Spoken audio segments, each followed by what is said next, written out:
Okay, and then it's MoshPit, right? Yeah, so my producer name is MoshPit, Okay. but my name is Louis, Hmm. and when I was 15 when I chose that name. So at this point, I'm not insecure about it, but sometimes I prefer people calling me Louis. Like if I'm not working on Yeah. a rap song.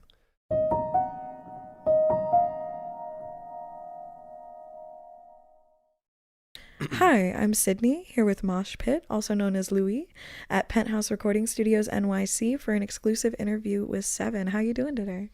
I'm doing good. How are you? Good, can't complain. All right, so let's just talk a little bit. What initially got you into music? So I would definitely say my parents had a big impact on me. There's a video of my dad blasting Madonna hung up on the stereo and me just dancing next to I was like 1 year I was one like I was so small and I'm just dancing and they definitely had a big impact on me. My dad's a drummer, so I eventually took like drumming classes when I was 7, but I didn't really that didn't really last long. And then I started dancing like in a school actually, not just at home. Awesome. Um yeah, and then I just said, "Huh, beats are interesting. Maybe I can learn." So Yeah, absolutely. I love that.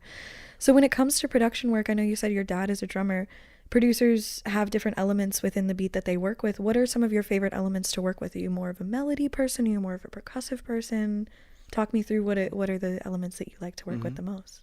So I would definitely say I'm more into percussions. With growing up, my dad always drumming on a table or with his fingers. I've copied that behavior completely, and it's kind of freaks me out sometimes. But it's definitely the percussions that I like the most. Um, I don't know. Big a big 808 is just gonna make you feel something. That's for sure. But I also want to get more into actually playing instruments and doing melodies. I've started to learn how to do chords and get a little bit more into music theory. So yeah. Yeah, absolutely. That's awesome. So, talk a little bit about what inspires you in music. Where do you find your inspiration? Are you there certain artists that you like to listen to in terms of inspiration, or are there elements within, your day-to-day life that you take inspiration from? What helps you drive that creative process? So when I really want to peak my creativity in producing, I'll make something that makes people dance. People have asked me what is my favorite genre to produce, and it's definitely stuff that just makes you want to get up and dance.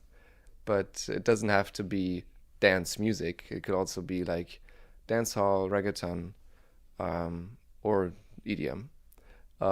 That's like something that really inspires me because seeing people's reactions to your music is such a strong motivation, just generally. And then if they actually start dancing to it, it's just fun. And I think it it reaches a lot more people if dancing's involved. Yeah, absolutely. It's always nice to see the ways that like music is able to connect with people. In talking about connections, do you find that you like to work solo on production products? Or are you more of a collaborative person? How does that work for you in your field? So I do notice that when I collab with people, the creative process is more interesting because I obviously have my process and I repeat it. Even if I do different genres, it's the same process and kind of use the same sounds. Um, but if I collab with new people, then it's always interesting picking up new habits and finding out what they like to do. And so I love collabing if it's on production or on songs entirely. Yeah, absolutely. So, in that collaboration as well, obviously you're in New York right now. This isn't where you're originally from. What are some cultural differences you've noticed in working in the music industry, having traveled multiple different countries? So, well, I'm originally from Germany, and unfortunately, in Munich, where I was born, there's not a big music industry. So, while growing up and started to make beats, I would really work on social media with people from America, and then I eventually um, I would go to Paris. I did that last year, and I noticed a big change um, in just people's approach to making music and also just the way to connect with people. Um, and that was like a good experience to get into the networking side, because that's really important. And now it's my third week in New York, and it's crazy because it's so much faster than connecting with people in Europe. I think I would meet, like, yeah, I've probably met 5 to 10 people a day, just going outside to a concert or in the studio. And the networking side is way faster over here, I have to admit. New York is definitely interesting when it comes to the networking. That's for sure. Yeah. Yeah. So obviously you got into this at a pretty young age and in production and things like that. What was it like, obviously starting as a hobby when you first got that first beat placement and kind of thinking, oh, this is something that I could do more with? What was that like? It was scary because I started at 14 just playing around and making these fun beats on my laptop. And I would remember when I started, it took me 3 days for the first beat. And it was really, it was just passion and just creativity and making music. And then I just wanted to have people actually rap on my beats. And so I sent them out. And when that first placement came eventually, I met the business side. And that was pretty scary because I was 16 with a 25-page contract from a major label in front of me. And it was just tough because I was in school, and I had to figure out, like, understand the contract, get a lawyer, and see what's best for me. So it wasn't really easy, especially because I had so much fun making music, but then the business side, like, brought lots of troubles to my head. Like, sometimes I remember I would go to sleep and I would think about, I should have handled that negotiation differently. And I mean, I was really young, I was just learning, but I remember that kind of took away the fun a little bit. So the first experience was pretty scary, but I'm really happy about it as well, because I learned a lot, and it definitely showed me that it's not just a hobby. And it also sparked this dream of becoming a music producer professionally. And yeah, I'm going to see where it takes me. Yeah, absolutely. That's so exciting. In stating that, obviously the business side is an entirely new wheelhouse when it comes to what you're having to handle, what are some ways that you've learned to, I guess, balance keeping it a hobby or keeping it lighthearted, especially in those moments when it becomes very apparent that there is a job aspect to this as well? Well, I just, I think the way I manage it to split the creativity from the business is to not think about, like, negotiations or contracts while I'm making music.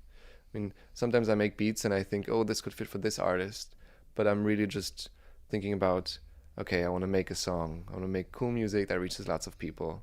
And I don't really care about the money side.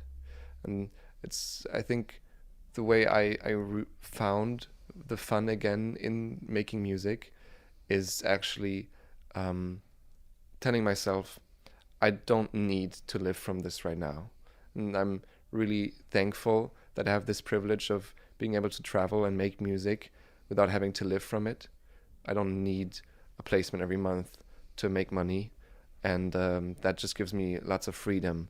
I can work with many people and just try stuff. And I don't depend on actually the business side of music. So I think that's how I found the fun side again.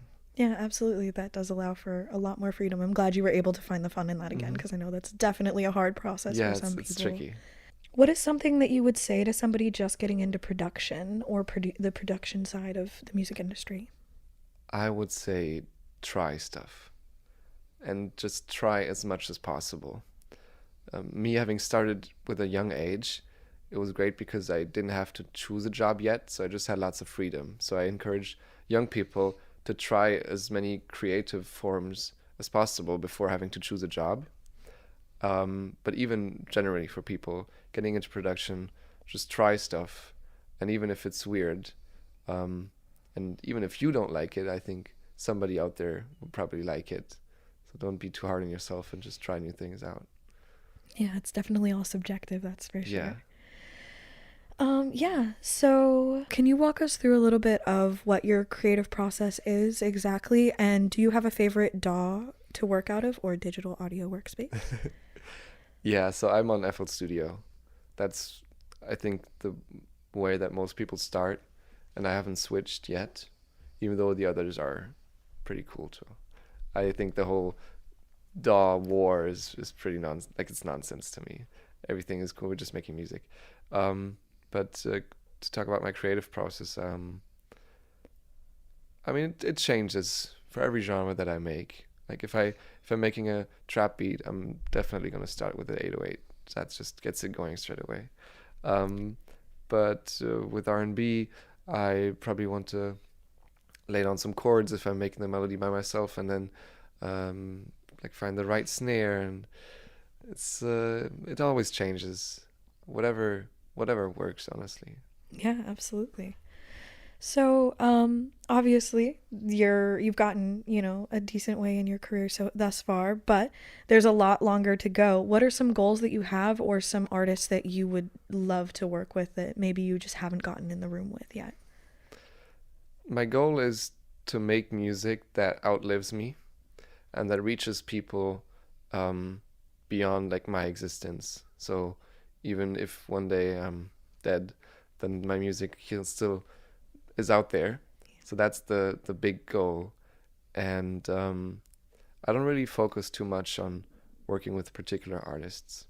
There's lots of producers who want to work with this major rapper or this major R&B singer, and I'm not too focused on that because I've noticed that trying to get into big rooms is not easy, and most of those opportunities are only over email, for example.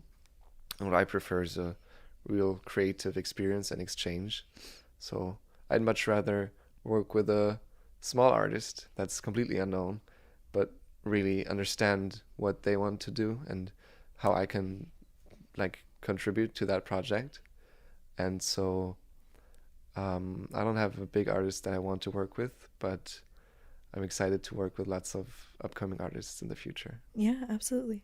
So in saying that as well, I know producers, sometimes you're making beats on your own and it's something that's like your own process or you're doing a collab with another producer.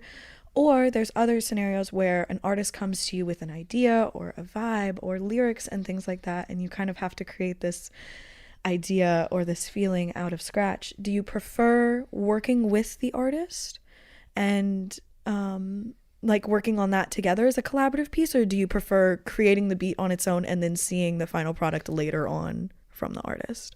I have to say I love both Yeah. because being here in New York, often we would be in the studio and people would just say play a beat, and I love this question, but I also hate it because a beat is so general. Like I have so many different types of beats. Um, but I love how I can make something back at home in Germany in 2023, and it's just sitting on my laptop, and then I'm here 3 days ago and I play it and everybody loves it. That's really fun to see how those things can bring energy into a room.